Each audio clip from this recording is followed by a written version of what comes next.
জুলাই গণঅভ্যুত্থানের সকল শক্তিকে ঐক্যবদ্ধ থাকা এবং ঐক্যবদ্ধ রাখা সমানভাবে গুরুত্বপূর্ণ এবং একই সাথে এই গণঅভ্যুত্থানের যে আকাঙ্ক্ষা, শহীদদের এবং শহীদদের পরিবারের আহতদের যে আকাঙ্ক্ষা, বাংলাদেশের লক্ষ কোটি মানুষ যারা রাজপথে নেমে এসেছিলেন জীবনের ত্যাগ জানা করে তাদের যে আকাঙ্ক্ষা, সেই আকাঙ্ক্ষা বাস্তবায়নের জন্য এই নির্বাচনকে কেন্দ্র করে আবার সময় এসেছে ঐক্যবদ্ধ হওয়ার। সেই জায়গা থেকে আমি জাতীয় নাগরিক পার্টি এনসিপিতে আজকে যোগদান করছি।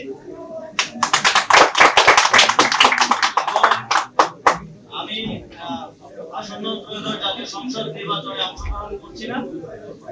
আমি মনে করি যে আমার একজনের সংসদে যাওয়ার থেকে আমাদের জুলাই গণঅভ্যুত্থানের সহযোদ্ধাদের আরো অসংখ্য সংখ্যায় সংসদে যাওয়ার ক্ষেত্রে যদি আমি অবদান রাখতে পারি, আমার দায়িত্ব যথাযথভাবে পালন করতে পারি, তাহলে এর থেকে বড় সাফল্য আর কিছু হতে পারে না।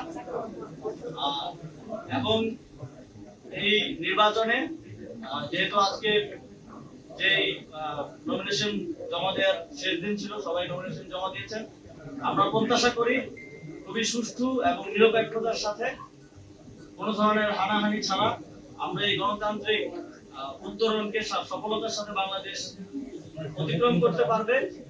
এবং এই গণতান্ত্রিক উত্তরণের পক্ষে আমি কাজ করে যাব। এবং একই সাথে আপনারা জানেন এই নির্বাচনে দুটি ব্যালট থাকবে। এখানে আমি মনে করি যে আপনারা একটি ব্যালটে এমপি নির্বাচন করবেন, সরকার নির্বাচন করবেন। সেই সরকার এবং এমপি থাকবে 5 বছর। তারা তাদের কমিটমেন্ট রাখবে কি রাখবে না সেটা আমরা জানি না। তবে আপনারা যদি গণভোটে হ্যাঁ ভোট দিয়ে নির্বাচিত করেন, এই সংস্কারের মাধ্যমে বাংলাদেশ আমি মনে করি যে 100 বছর এগিয়ে যাবে।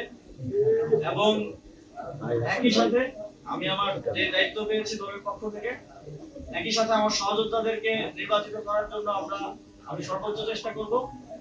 এবং একই সাথে গণভোটের হ্যাঁ ভোটকে জয়যুক্ত করার জন্য জাতীয় নাগরিক পার্টির পক্ষ থেকে আমরা আমাদের সর্বোচ্চ চেষ্টা করে যাব।